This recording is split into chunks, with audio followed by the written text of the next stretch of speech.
여러분 새해 첫 주입니다. 지난 24년도 힘겨운 시간들을 뒤로 하고 희망찬 새해를 맞이했고 그리고 첫 주일 예배를 지금 우리는 드리고 있습니다. 여러분 각자 모두 힘찬 출발하셨습니까? 대답이 없네요. 네. 새해가 되면 의뢰의 우리들은 여러 가지 결심들을 합니다. 그래서 저도 오랜만에 과거에 이제 대학생 시절 또 청년의 시절에 열심히 읽었던 성경 읽기표가 있는데 그 맥첸식 성경 읽기표라는 게 있습니다. 아마 아시는 분들은 아실 건데요. 신약 구약 이렇게 하루에 4장씩 읽는 것인데 구약 한 번, 신약 2번 이렇게 1년 1도 하는 겁니다. 이 성경 읽기표를 다시 꺼내서 읽기로 결심을 했습니다. 그래서 어플을 깔고 거기에 날마다 이렇게 읽으면서 체크하는 재미로 그렇게 새해를 시작했습니다. 새해를 맞이하면서 많은 사람들이 결심을 하는데요. 한 60% 정도 사람들이 난 이렇게 살 거야. 올해는 이렇게 할 거야. 이게 내 목표야 하면서 결심을 한다고 합니다. 그래서 100명 중에 60명이 결심을 하는데 성취하는 사람은 그 중에 약 8%밖에 되지 않는다고 합니다. 아마 12월 연말까지 가다 보면 점점 이제 숫자가 줄어드니까 8명만, 60명 중에 8명만 겨우 이제 성취를 하는 거죠. 보통 사람들이 결심을 갖고 있다가 쭉 가다가 언제 이 결심이 무너지느냐 정확한 데이터가 어디 있더라고요. 보니까 2월 둘째 주랍니다, 여러분. 지금 이제 1월 첫째 주인데 의지가 박약이어서 벌써 결심이 무너진 분도 계시겠지만 그분들은 삼가 조의를 표합니다. 어제 다시 마음을 일으키시고 그래도 열심히 한다. 저처럼 야 성경 읽기 한번 해보자 도전하신 분들은 2월 둘째 주가 고비라고 합니다. 그 고비를 잘 넘기면 아마 8% 안에 들어갈 수 있지 않을까 싶습니다. 근데 이 사람들이 결심을 하는데 이 결심이 오래 가지 않습니다. 작심삼일이라는 말도 있지 않습니까? 이 결심이 쭉 가고 오래 가면 좋은데 그 오래 가지 못하는 이유가 있다 그럽니다. 그게 뭐냐면 사람들에게 전부 다 헛된 희망 증후군이 있다고 합니다. 헛된 희망 증후군. 이게 어떤 거냐면 현실을 직시하지 못하고 기준과 목표를 너무 높게 잡는단 말입니다. 근데 예전에 이렇게 배웠습니다. 야, 기준이 높을수록 좋다. 그러면 그 절반이라도 하지 않겠냐. 이 말도 우리에게 무슨 위로가 되고 독려가 됩니다. 그런데 기준을 잡을 때 진짜 내가 할 수 있는 건지 내가 조금만 더 노력하면 할 수 있는 걸 해야 되는데 엄청 노력해야만 겨우 이룰 수 있는 것을 목표로 잡더란 말입니다. 그러다 보니까 대개는 그 결심들이 헛된 것들이고 헛된 결심을 했기 때문에 3일은커녕 하루 만에 그냥 그 결심이 무너지는 것을 보게 된다는 것입니다. 신앙생활도 비슷하다고 생각합니다. 새해에 결심합니다. 올해는 말씀대로 살겠다. 기도 한번 해보겠다. 열심히 하겠다. 봉사도 하겠다. 그런 결심을 하죠. 근데 그 결심 후에 지속 시간이 여러분 얼마나 갑니까? 사람에 따라 다르겠지만 좀 길게 갈 수도 있고 아니면 정말 일주일 만에 결심이 무너지는 안타까운 사람들도 있을 것입니다. 개인의 능력에 따라 그럴 수 있고 또 나의 환경에 의해서 내가 할 수도 있고 못할 수도 있고 그렇게 된단 말입니다. 중요한 것은 우리의 결심을 가지고 그 행동으로 여러분 믿음을 보이는 단계로 나아가야 되는데 믿음 있다 하면서 행동이 없는 걸 보면 내 믿음이 진짠가 한번 의심도 해볼 수 있을 것 같습니다. 이스라엘 백성들의 결심도 그러했습니다. 오늘 읽은 본문에 보면 느헤미야가 12년 동안 이스라엘 공동체를 회복시켰습니다. 성벽을 짓고 그 다음 신앙 부흥운동을 일으켰습니다. 그래서 에스라를 불러서 말씀을 선포했고요. 말씀 듣고 난 다음에 회개운동을 일으켰습니다. 회개하고 난 다음에 언약에 갱신하는 운동을 했습니다. 내가 이제 말씀대로 살 거예요 하면서 사인하고 그리고 사람들을 성전 안에 성 안에 들어가서 살게 하고 그리고 모든 사람들이 할렐루야 하면서 기뻐하는 삶을 살게 만든 사람이 느헤미야입니다. 자그마치 12년 동안 성벽을 재건하고 공동체를 회복하는 일은 한 6개월밖에 안 걸렸어요. 그럼 나머지 11년 절반은 거기에 같이 살면서 백성들이 이끌고 도와주고 그래서 신앙 공동체를 회복하는 일에 최선을 다한 장본인이 느헤미야하고 이스라엘입니다. 그런데 어느 날 이 아닥사스다 왕이 느헤미야야 잠시 이 수상궁으로 돌아와라 해서 아닥사스다 왕을 만나러 갔습니다. 당신은 비행기가 없고 낙타를 타고 가야 되니까 가는데 6개월입니다. 가서 일 보고 그리고 수일 내로 돌아왔다 라고 되어 있는데 이 말이 수일이지 왔다 갔다가 여러분 1년이기 때문에 가는데 1년 또 와서 오는데 1년 해서 한 2년 정도 지난 것 같습니다. 그러면 이스라엘 공동체가 회복되고 12년을 쭉 지냈고 느헤미야가 갔다가 돌아온 게 아무리 빨라도 1년입니다. 그 1년 그 사이에 이 백성들의 신앙의 수준이 원점으로 돌아갔다 하는 것이 느헤미야 13장의 이야기입니다. 이들이 원점으로 돌아갔을 때 이 느헤미야는 그 사람들의 행동을 보고 매우 분노했습니다. 그래서 머리를 쥐어뜯고 때리고 했다 했는데요. 이게 그냥 뭐 폭행을 했다 뭐 이런 느낌을 들리는데 이건 여러분 히브리어의 관용적 표현으로서 거룩한 분노를 발현했다. 그리고 거룩한 회개를 하나님 앞에 했다. 뭐 구체적인 회개의 행동을 보면 티끌을 머리 위에 이렇게 뿌리고 그냥 이렇게 하루 종일 앉아 있는 거예요. 뭐 그런 것도 회개의 모습인데 이렇게 분노하면서 하나님 앞에 회개하는 행동을 느헤미야가 한 겁니다. 좀 과한 행동 같아요. 그냥 읽으면 야 어떻게 이렇게 할 수 있냐 싶은데 그 당시의 문화로 봐야 되고 그 당시의 관점에서 느헤미야의 행동을 해석을 해야 됩니다. 그래서 느헤미야가 너무 화가 났기 때문에 하나님의 진노와 그 분을 사람들에게 표현한 것으로 그리고 동시에 회개의 모습으로 볼 수 있다는 것입니다. 그럼 도대체 무엇이 느헤미야로 하여금 이렇게 분노하게 만들었는가? 13장 전체에서는 한 3가지 정도 이야기하고 있는데 오늘 본문에서는 불신자와 결혼한 문제 때문에 그렇습니다. 정확하게 말하면 이스라엘 백성들이 이방 여인들을 데리고 와서 또는 이방 남자들을 데리고 와서 자기 아들, 딸들과 결혼을 하게 했습니다. 심지어 더 나아가서는 여러분 이스라엘의 지도자, 영적 지도자가 대제사장 엘리야십의 손자가 산발랏의 사위가 되어버렸습니다. 도비야, 산발랏 어떤 사람입니까? 성벽을 재건할 때 방해했던 인물들입니다.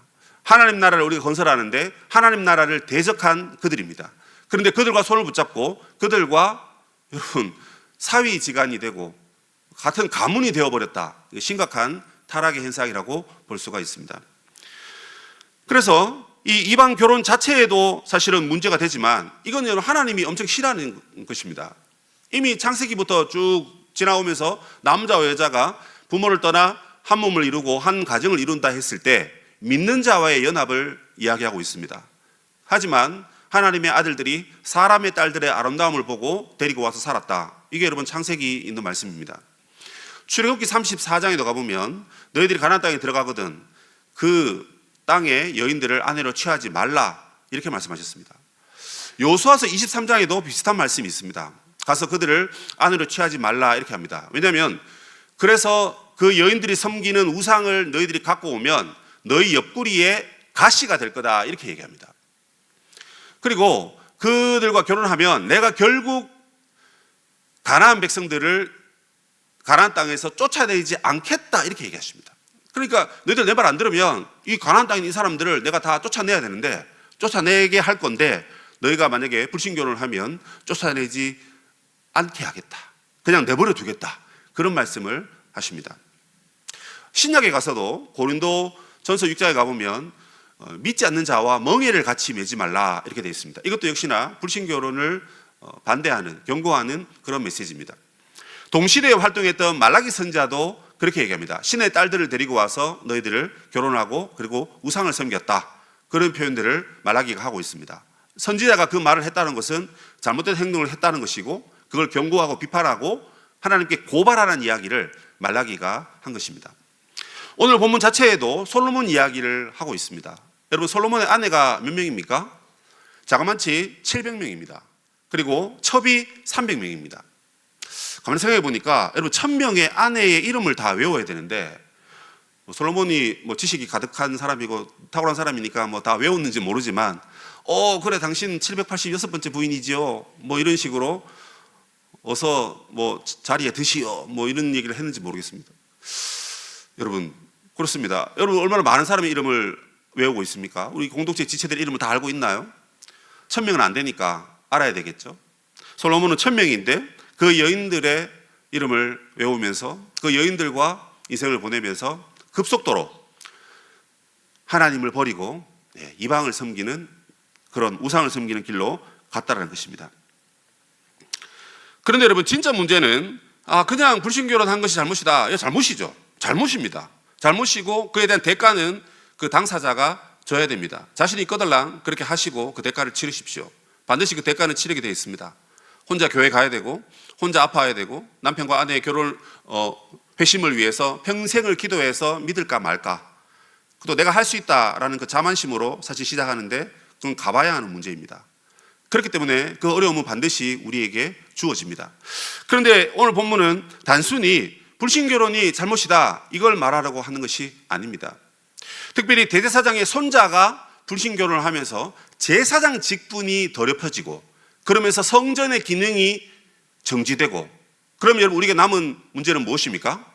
이것은 단순한 불신결혼의 문제가 아니라 신앙을 버렸다는 것입니다. 버리지는 않았더라도 신앙이 내 삶의 최고의 우선순위가 되어야 되는데 최고의 우선순위가 되지 아니하고 두 번째나 세 번째로 밀려난 것입니다. 밀려났다는 것은 관심 없다라는 얘기입니다. 그래서 느헤미야가 두세 사람을 때리고 난리치고 그런 일을 벌였다 하는 것입니다. 하나님의 백성들이 하나님의 말씀대로 신앙으로 믿음으로 살아야 되는데 그렇게 살지 않고 내 뜻대로 살겠다, 아니면 사회적으로 이렇게 결혼하는 것이 우리의 성공을 유지하는 길이니까 나의 명예와 부를 위해서 이렇게 살겠다. 여러분, 부자들이 왜 부자하고 결혼합니까? 부자하고 결혼하니까 더 큰 부자가 되어서 우리의 부를 자자손손 이어가게 할 수 있으니까 뭐 그렇게 정략 결혼하듯이 하는 것 같습니다.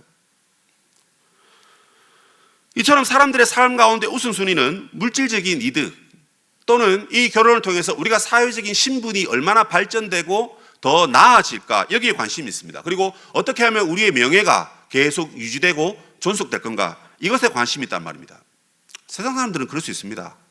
하나님을 모르기 때문에 그렇게 사는 것 우리가 뭐라 하지 않습니다. 참 애쓴다 뭐 이렇게 얘기하는 거죠. 그런데 하나님의 자녀들이 신앙이 우선순위가 아니고 예배가 우선순위가 아니고 그리고 하나님을 섬기고 봉사하고 경배하는 것, 하나님 나라 위해서 먼저 그 나라와 그 의를 말씀하셨음에도 불구하고 그렇게 살지 않는 것은 큰 문제입니다. 대제사장이라는 지도자 가정도 타락하는 마당인데 일반 백성들도 모압 자손과 암몬 자손들을 데리고 와서 그렇게 살았더란 말입니다. 여러분, 성경 한 장만 앞부분을 넘겨보십시오. 그들이 이방 여인과 이방 사람들과 결혼하지 않겠습니다 하고 언약에 갱신하고 도장 찍고 사인하고 다짐했던 자들입니다. 근데 느헤미야가 12년 동안 있을 때는 괜찮았는데 잠시 페르시아로 갔다 온 1년에서 2년 그 사이에 이스라엘 백성들이 급속도로 타락의 길을 걸어갔다는 것입니다. 새해 첫날 첫 주에 저는 왜 이런 말씀을 여러분들에게 선포하며 함께 나누려고 했을까요? 그것은 바로 새해를 맞이하면서 우리가 무엇에 집중해야 할까, 이걸 말씀드리기 위해서 그렇습니다. 여러분, 우리가 집중해야 될 것은 다름 아닌 신앙과 믿음입니다. 이들은 불과 얼마 전에 은혜를 경험했던 자들입니다. 포로에서 돌아와서 그들의 삶의 터전이 일어났습니다. 하나님 말씀을 들었습니다. 그리고 회개하라 하지 않았습니다. 말씀이 내 안에 들어오니까 나를 발가벗기는 거예요. 말씀이 나를 해석하니까 내 삶이 잘못됐구나, 내가 이렇게 살면 안 되는구나, 그럼 무엇부터 할까? 회개해야지, 결단해야지, 바르게 산다고 하나님 앞에 우리가 솔직하게 무릎 꿇고 나아가자. 그래서 자발적으로 회개 운동이 일어났습니다. 느헤미야가, 에스라가 안 보입니다. 백성들이 자발적으로 무릎 꿇었단 말입니다. 그러고는 하나님, 제가 잘못했습니다, 용서해 주세요, 새 힘을 주세요, 이래놓고는 지금 이 백성들이 급속도로 타락한 겁니다. 은혜를 경험한 자입니다. 눈으로 보았습니다. 가슴으로 느꼈습니다. 어떻게 살아야 될지 모든 계획이 바로 세워졌습니다. 레위인들에게 11조를 주고 레위인들에게 양식을 주어서 레위인들이 레위인의 직무를, 그러니까 성전 제사의 직무를 감당해야 됩니다. 근데 레위인들이 만약에 받아 먹는 생활비가 없으면 여러분, 제사고 뭐고 그냥 다 팽개치고 밭으로 들로 논으로 일하러 가야 됩니다. 그런데 그 레위인들이 먹고 살 수 있도록 우리가 11조도 내고 감사헌금도 내고 모든 재물을 하나님께 다 드려서 그들의 양식을 먹이고 그들이 그 일을 하게 함으로써 우리가 예배하는 일에 좀 더 힘쓸 수 있도록 내가 헌신하겠다, 이렇게 했습니다. 그런데 느헤미야가 없을 때 이 백성들은 원점으로 돌아갔습니다. 야, 내가 먹고 살기도 바쁜데 무슨 11조야, 무슨 감사헌금이야, 안 돼 하고는 드리지 않았습니다. 저쪽 굶고 있던 레위인도 한계에 다다라서 이제 모든 걸 다 내버려두고 그냥 밭으로 일하러 간 겁니다. 말씀 전하는 자가 없고 사역을 감당하는 자가 없어서 그냥 그렇게 영적으로 힘들어하는 공동체가 바로 지금 이스라엘인 것입니다. 그들이 아무리 놀라운 은혜를 경험하더라도 인간의 의지와 결심은 너무나 보잘것없어서 이렇게 단숨에 무너진다라는 사실에 여러분 어떤 마음이 드십니까? 우리가 작년에도 결심했고 오늘도 결심하고 내일도 결심할 겁니다. 그런데 이 13장에서 말하는 우리의 모습은 뭐예요? 실패입니다. 실패. 안 돼라는 겁니다. 노력하세요, 힘내세요, 수고하세요 하는데 가면 갈수록 안 된다, 못하겠다, 어렵다, 아이고 모르겠다, 이렇게 되는 것이 우리 인생이라는 것을 대변해주고 있는 것입니다.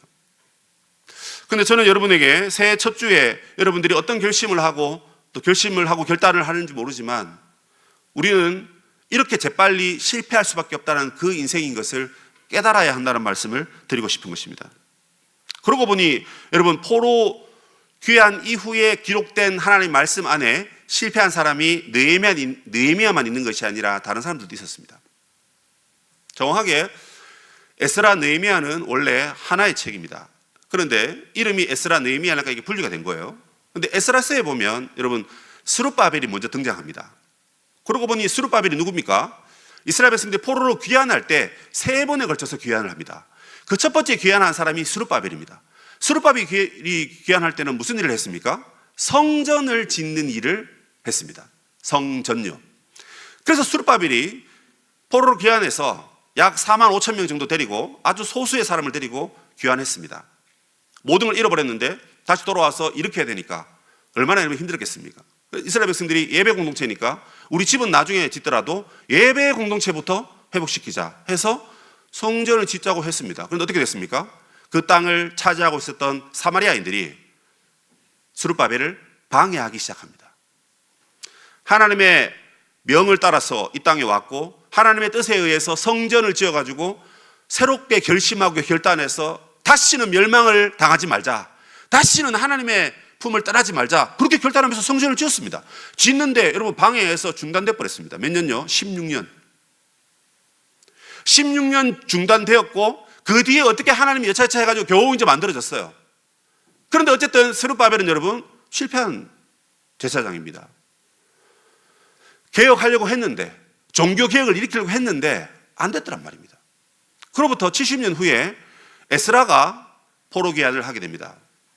에스라는 하나님의 말씀을 맡은, 신약에 말하면 서기관 같은 그런 사람입니다. 그래서 구약에는 그것을 학사라고 말합니다. 학사 에스라입니다. 그는 그 말씀을 연구하고 준행하고 그래서 가르치기로, 이 3가지를 하기로 평생에 헌신한 그런 하나님의 종입니다.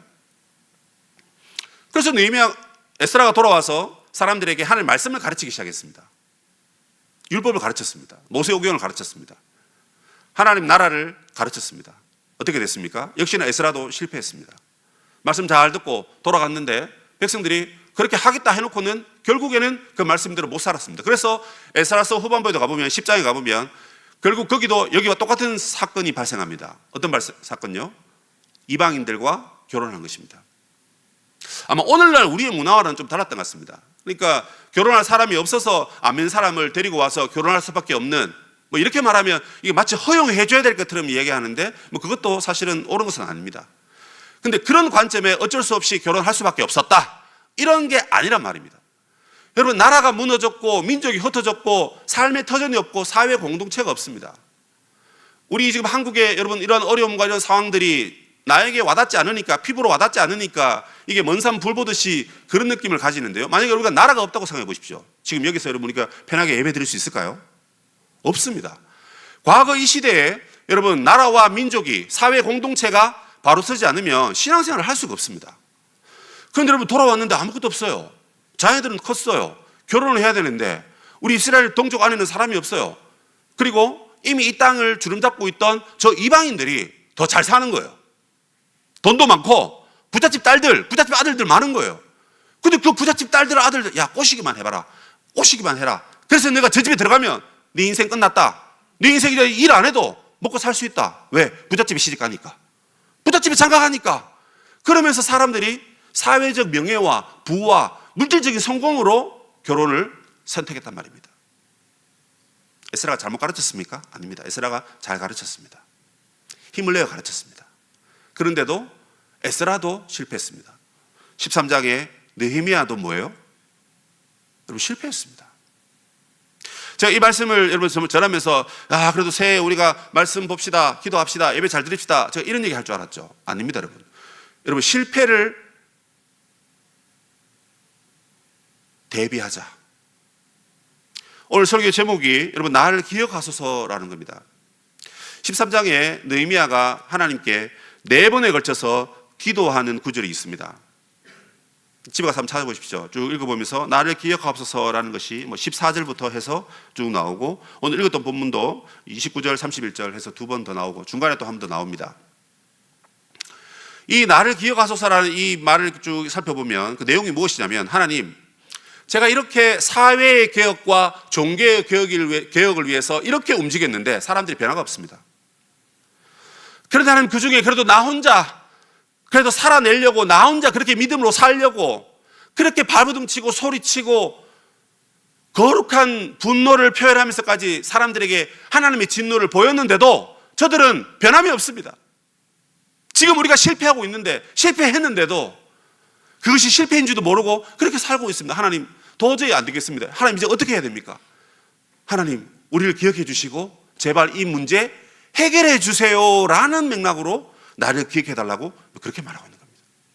그래서 이 말씀 보니까 이런 생각이 들었어요. 하나님, 우리는 실패할 수밖에 없는 연약한 존재입니다. 그런 우리들을 하나님 꼭 기억해 주십시오. 그 얘기를 하고 있는 것입니다. 우리의 실패를 하나님 기억해 달라는 것입니다. 우리의 죄와 허물, 우리의 연약함, 우리가 모든 것을 바로 세우려고 하였지만 결국 성공하지 못했고 쓰러질 수밖에 없고 실패할 수밖에 없는 그러한 우리의 연약함이 여기 있사오니 하나님, 우리를 불쌍히 여겨 주옵소서. 이 기도가 느헤미야의 기도인 것입니다. 여러분, 새해 첫 주 다시 한번 우리는 이 하나님 말씀 앞에 우리 자신을 돌아보기를 원합니다. 정말 이 말씀을 여러분 마음 깊이 새깁시다. 우리는 넘어지고 실패하고 또 실패할 겁니다. 다른 건 몰라도 신앙은 여러분 실패하면 안 되는데, 신앙에서 여러분 실패한단 말입니다. 여러분 회사에서 우리가 사직을 당한다거나 여러분이 바라고 소망하던 그 무엇이 이루어지지 않는 것도 실패지만, 지금 오늘 성경이 우리에게 강조하고 있는 것은 하나님 섬기는 것에 있어서 우리가 실패할 수밖에 없는 인생이다라는 것을 알아라, 이렇게 말씀하고 있는 것입니다. 새해가 밝고 5일이라는 시간이 지나면서 우리는 얼마나 하나님을 의지하고 예배하였습니까? 날마다 기도와 말씀으로 여러분 그렇게 하나님 앞에 나아갔습니까? 하나님을 아는 것에서 자라가자고 올 한 해 우리 교회 전체가 새로운 표회를 저렇게 벽에 내걸고 해보자 했는데 우리는 과연 성공했습니까? 여러분 실패했습니까? 크게 2가지 여러분에게 부탁을 드리려고 합니다. 실패할 수밖에 없는 그런 우리들 어떻게 해야 되느냐? 그 첫 번째는 여러분이 지금 무엇을 하시든지 간에 지금 하고 계시는 또는 계획하고 있는 그 무엇보다 하나님을 가장 먼저 생각하십시오. 아멘이 아무도 안 나오네요. 예. 여러분 이게 인생을 살아가는 지혜입니다. 당장 내일 여러분 뭘 하셔야 되고 오늘 저녁에 또 내가 해야 할 일이 있겠죠. 뭐든지 간에. 그런데 그 무엇보다, 그 모든 것보다 하나님을 먼저 생각하란 말입니다. 하나님을 섬기고 하나님 뜻대로 살아가기를 먼저 생각하고 여러분 그렇게 살아가란 말입니다. 그러고 보니까 여러분 이것은 우리에게 1계명을 묵상하라는 말씀으로 들려집니다. 1계명이 뭡니까? 너는 나 외에 다른 신들을 네게 있게 하지 말아라 하는 것입니다. 다른 신들을 쫓아가지 마라. 다른 신은 일단 없습니다. 그죠? 그럼 다른 신은 뭡니까? 내가 만들어낸 그 중요한 무엇이란 말입니다. 여러분의 성공이 그럴 수도 있고 여러분의 명예가 그럴 수도 있고 여러분의 건강이 여러분의 신이 될 수 있습니다. 나의 신이 될 수 있습니다. 근데 그 어떤 것들도 하나님을 대체할 수 없다는 것입니다.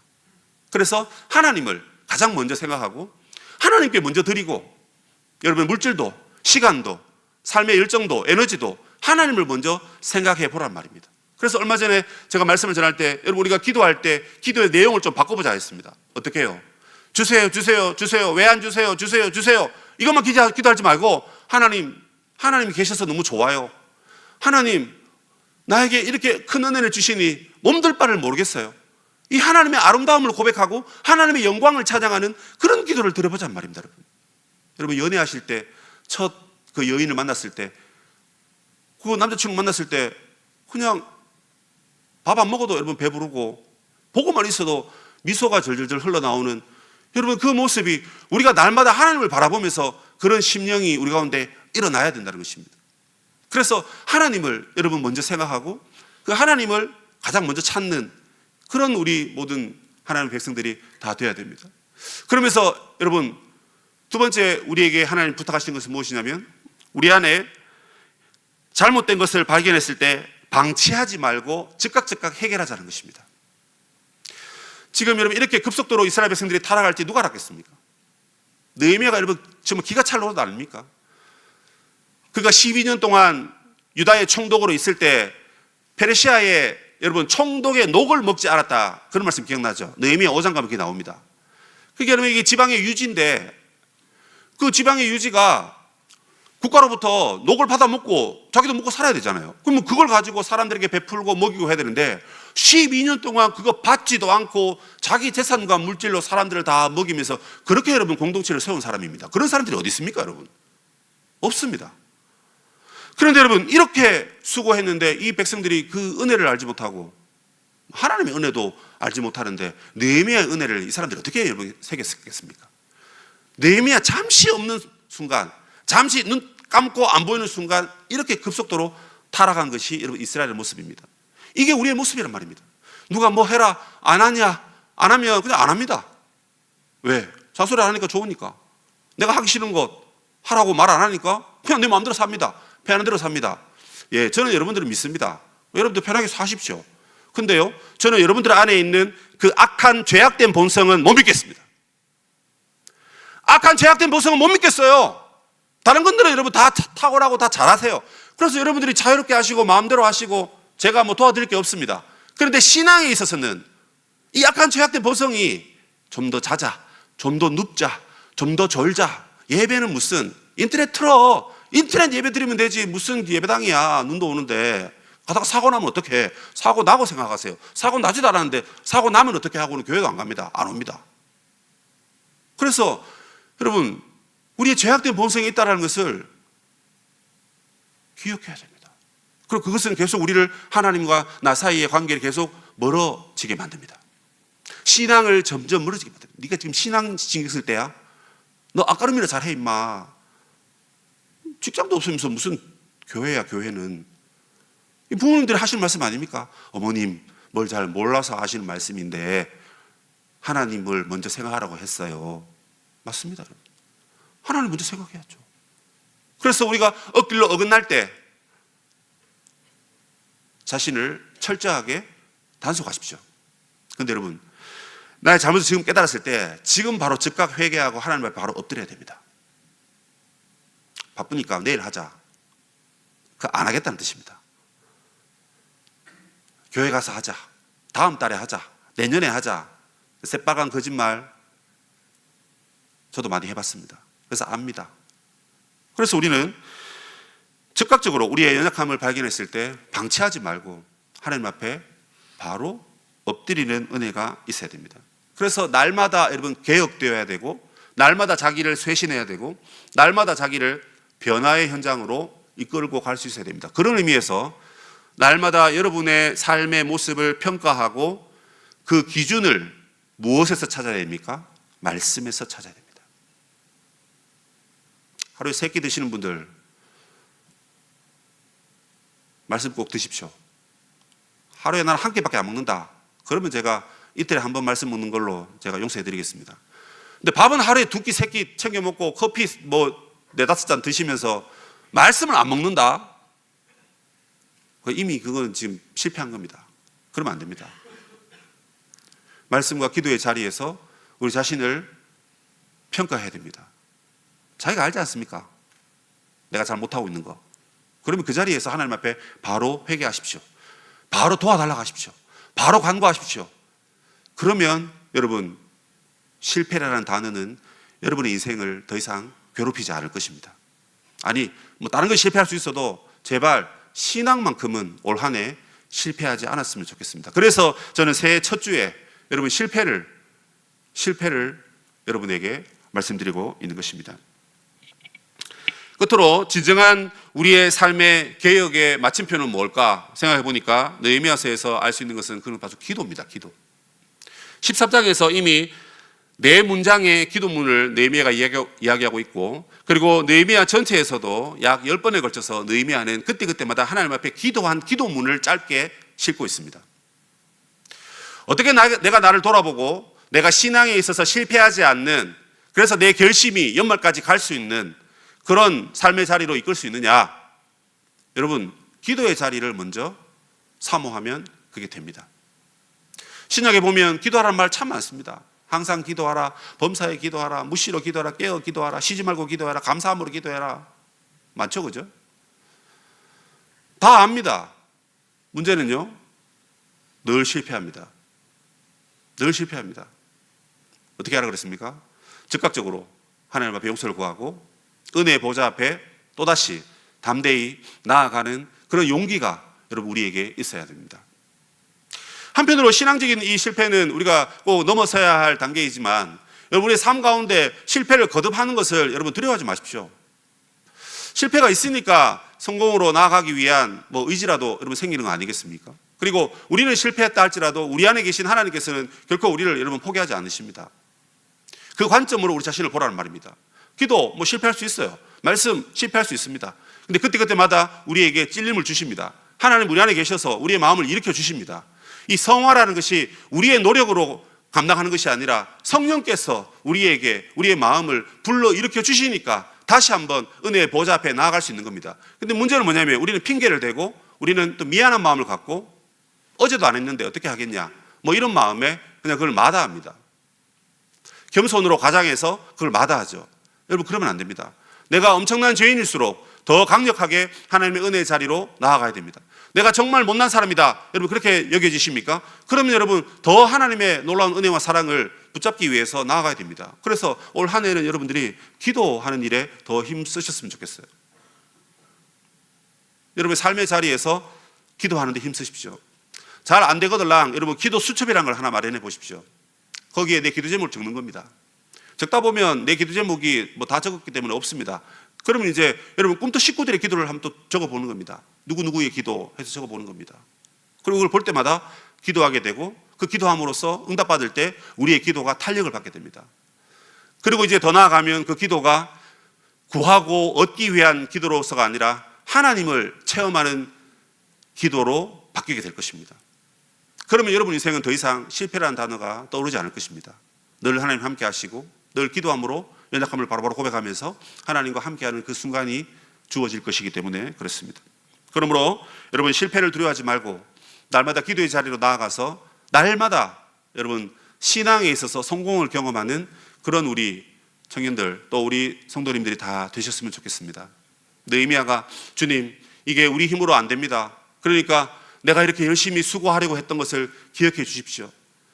그 말은 이제 우리의 힘이 아닌 하나님의 능력으로 이 일을 감당하게 해 주옵소서. 이렇게 기도하면서 열린 결말로 느헤미야는 끝납니다. 그래서 느헤미야가 여러분 구약의 역사서의 마지막 책입니다. 그 역사서의 마지막 책인데 이 역사가 어디로 이어집니까? 마태복음 1장으로 이어집니다. 그러니까 주여 우리는 못합니다. 그렇지만 나의 이 열심을 기억해 주시고 누구 한 사람 보내주셔가지고 우리 공동체가 더 이상 신앙의 실패는 경험하지 않도록 하나님 우리를 이끌어 주옵소서 이렇게 말하고 마친단 말입니다. 그럼 여러분 이건 지금 누구한테 바통을 연결해 주는 겁니까? 예수님입니다. 예수님. 그럼 결국 내가 여러분 실패했거든, 내가 실패할 것 같거든, 여러분들이 예수 그리스도 앞으로 나아가시면 됩니다. 예수님의 음성을 들으시고 예수님이 우리의 기도를 들으시는 것을 여러분 기억하시고 예수님 내 마음 가운데 오셔서 이런 나의 마음을 바꾸어 주시고 이런 나의 마음을 꼭 붙잡아 주시고 세상은 계속 우리를 실패 자리로 몰고 가지만 예수님은 우리를 사랑하시는데 성공하셨으니까 그 사랑으로 우리 꼭 붙잡아 주시고 그래서 올 한 해 신앙에서 반드시 성공하는 말씀을 보는 눈이 자라고 기도의 습관, 기도의 힘이 자라는 그런 신앙인들이 다 되게 하여 주옵소서. 올 한 해 그렇게 살아가시고 그렇게 믿음에서 신앙에서 성공하시는 우리 모든 주의 백성들 되시기를 주님의 이름으로 부탁드립니다. 아멘.